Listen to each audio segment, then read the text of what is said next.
สบายดีบรรดาสถาทุกๆภาคส่วนมื้อนี้เฮามาทำความรู้จักกับคำว่าโฮงฐานในบริบทของวัฒนธรรมและประเพณีลาวส่วนหลายจะหมายถึงสถานที่หรือกิจกรรมที่จัดขึ้นเพื่อแจกจ่ายอาหารเครื่องดื่มหรือสิ่งของต่างๆให้แก่ผู้คนโดยบ่คิดค่าคือให้ด้วยจิตใจแห่งการบริจาคและการให้ทานบัดนี้เฮามาทำความเข้าใจเกี่ยวกับความหมายและลักษณะของโฮงทาน 1. การให้ทานหรือการทำบุญโฮงทานแม่นรูปแบบหนึ่งของการสร้างบุญกุศลซึ่งผู้มีจิตศรัทธาจะนำเอาสิ่งของหรืออาหารมาบริจาคเพื่อแจกจ่ายให้แก่สาธารณชน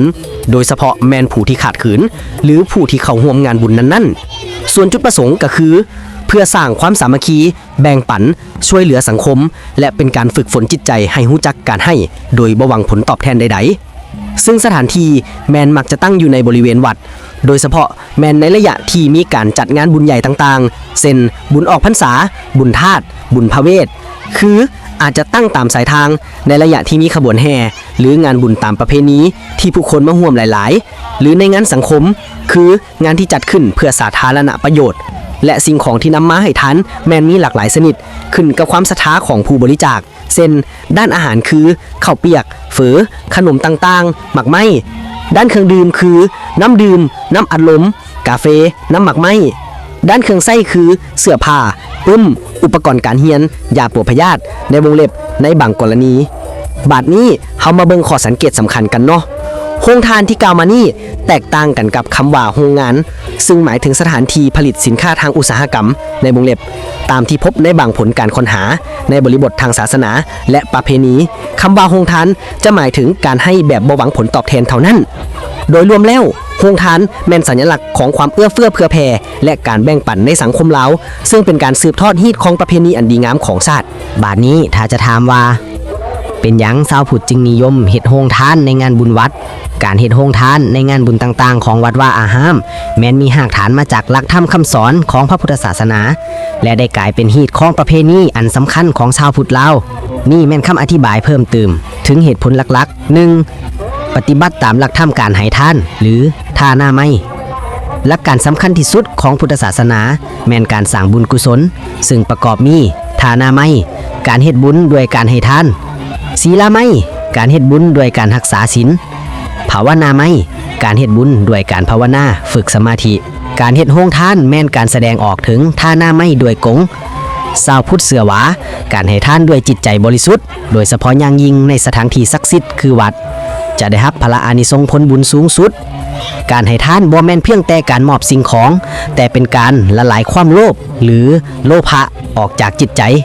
2. การสนับสนุนและอำนวยความสะดวกในงานบุญในวัดมักจะมีผู้คนมาร่วมอย่างหลวงหลายรวมทั้งคนที่เดินทางมาไกลหรือคนที่ขาดเขินโรงทานเฮ็ดหน้าที่เช่นเลี้ยงดูสาธุชนคือเป็นการสนองอาหารน้ำดื่มและสิ่งของจำเป็นอื่นๆให้แก่ผู้ที่มาร่วมงานบุญทั้งหมดโดยบ่จำแนกเฮ็ดให้ผู้คนสามารถร่วมงานได้อย่างสะดวกสบายและบ่ต้องกังวลเรื่องค่าใช้จ่ายและยังเป็นอีกส่วนหนึ่งของพิธีการเฮ็ดโรงทานกลายเป็นพิธีกรรมหนึ่งที่แสดงถึงความรุ่งเรืองและความเอื้อเฟื้อเผื่อแผ่ของวัด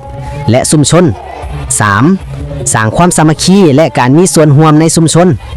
โรงทานบ่ได้เกิดขึ้นโดยคนเดียวแต่มักจะมาจากการร่วมแรงร่วมใจของหลายๆคนหรือหลายๆครอบครัวเช่นการร่วมตัวกันหลายๆคนได้ร่วมตัวกันเฮ็ดอาหารจัดเกี่ยมเครื่องดื่มและบริการแจกจ่ายซึ่งเป็นการสร้างสายสัมพันธ์อันดีภายในชุมชนและถือได้ว่าเป็นการแบ่งปันความสุ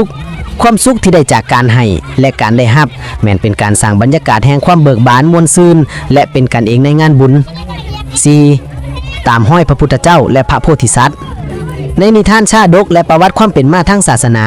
พระพุทธเจ้าเมื่อครั้งยังเป็นพระโพธิสัตว์ได้ทรงบำเพ็ญทานบารมีหรือการให้ทานอย่างยิ่งใหญ่การเฮ็ดโรงทานจึงถือว่าเป็นการปฏิบัติตามห้อยของพระองค์เพื่อสร้างสมบารมีของตนเองตัวอย่างเช่นในงานบุญพระเวทหรือบุญมหาศาสตร์การตั้งโรงทานแม่นเพื่อระลึกถึงการให้ทานอันยิ่งใหญ่ของพระเวสสันดร 5. เป็นการอุทิศส่วนบุญส่วนกุศลการเฮ็ดบุญทุกอย่างในพุทธศาสนามักจะมีจุดประสงค์เพื่ออุทิศส่วนบุญส่วนกุศลให้แก่บรรพบุรุษญาติพี่น้องที่ล่วงลับไปแล้วหรือเจ้ากรรมนายเวรการให้ทานในโรงทานก็เป็นส่วนหนึ่งของการเฮ็ดบุญนี้ สรุปแล้วการเฮ็ดโรงทานในงานบุญวัดแม่นการผสมผสานกันระหว่างหลักธรรมทางศาสนาหรือการให้ทานการสร้างบารมีและการปฏิบัติทางสังคมเช่นการช่วยเหลือและความสามัคคีหรือเพื่อเฮ็ดให้งานบุญสำเร็จลุล่วงไปด้วยดีและสร้างความผาสุกให้แก่ทุกๆคนที่ได้มาร่วมในงานข้าพเจ้าขอกราบคารวะแด่องค์พระสงฆ์สัมมานีนพระอาจารย์องค์ผู้เป็นประธานสงฆ์กราบคารวะแด่พ่อตู้เมตู้พ่อออกเมออกอ้ายเอ๋ยน้องศรัทธาทุกคนที่บ่ร่วมงานบุญในครั้งนี้มื้อนี้เป็นวันอันเป็นมงคลยามดียิ่งที่พวกเฮาทุกคนได้มาเต่าโฮมกันด้วยความศรัทธาอันแห่งกล้าเพื่อจัดงานบุญข้าวเปลือกและกราบคารวะขอพรนำพ่อเจ้าใหญ่สีโหประจำปีที่วัดสะพายโพไซแห่งนี้พ่อแม่พี่น้องศรัทธาทั้งหลายบุญข้าวเปลือกนี้บ่เพียงแต่เป็นการถวายปัจจัยหรือข้าวเปลือกเพื่อเป็นสังฆทานให้แก่พระสงฆ์สามเณรและบูรณะวัดวาอารามเท่านั้นแต่ยังเป็นการแสดงถึงความสามัคคีของชุมชนบ้านสะพายโพไซและพี่น้องศรัทธาจากทุกสารทิศความกตัญญูหูคุณต่อพระพุทธศาสนาและการสืบสานหีดของประเพณีการสร้างบารมีด้วยการให้ทานอันบริสุทธิ์ซึ่งเป็นการสร้างบุญกุศลอันยิ่งใหญ่ขออนุโมทนาบุญนำศรัทธาทานและศรัทธาญาติโยมทุกๆคนที่ได้สละทั้งแห่งกายแห่งใจและปัจจัยมาร่วมงานบุญในครั้งนี้ขอให้อานิสงส์ผลบุญที่ทุกท่านได้สร้างในมื้อนี้จงดลบันดาลให้มีแต่ความสุขความเจริญปราศจากโรคาพยาธิและอันตรายทั้งปวงมีโศกมีไส้หน้าที่การงานและการค้าขายจงเจริญก้าวหน้ามีข้าวปลาอาหารสมบูรณ์ครอบครัวจงอยู่เย็นเป็นสุขได้พบแต่สิ่งดีงามตลอดไปและในโอกาสอันดีนี้ขอเชิญชวนญาติพี่น้องทุกๆคนร่วมจิตน้อมใจกราบคารวะและขอพรอันศักดิ์สิทธิ์นำพ่อเจ้าใหญ่สีโหที่เป็นสิ่งศักดิ์สิทธิ์คู่บ้านคู่เมืองเป็นที่เคารพศรัทธาของพวกเฮาชาวจำปาสักเว้าร่วมบ่เฉพาะแม่นชาวบ้านสะพายเฮาและพี่น้องบ้านใกล้เคียงทั้งหลายขออำนาจแห่งคุณพระศรีรัตนตรัยคุณแห่งบุญกุศลที่พวกเฮาได้สร้างและบารมีที่คุณแห่งพ่อเจ้าใหญ่สีโหจงช่วยปกปักรักษาครูบาอาจารย์